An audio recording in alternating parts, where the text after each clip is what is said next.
She joins us, along with two young voters there, Abdullah Yusuf Ismailji and Pooja Valesha. Good to see you all. Hi. Russell Brand says it's all a complete nonsense and we should all ignore it, and young people not registering are doing the right thing.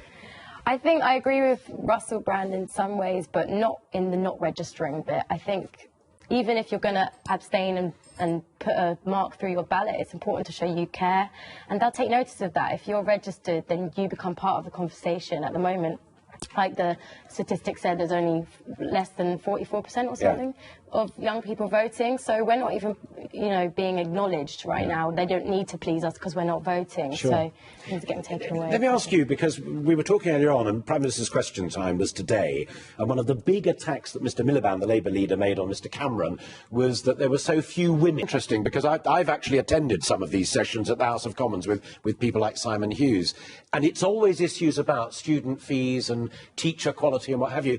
Is it a broader, almost philosophical thing for you, politics, that turns you on to it? With politics, I believe with young people when they tend to vote, well, firstly, less people vote, young people, because they tend to be more in electronics, mobile phones. They're not aware of what's going on around them. Now, when the government make decisions, it's based upon votes, and 18 to 24-year-olds have made 44% of that. And that just suggests how we haven't been involved in it as much. Absolutely fascinating. Final point to you, I'm so sorry time is against us, but excellent answers, if I may say so. I was involved in something like this years ago when Mo Molan was around, Rock the Vote.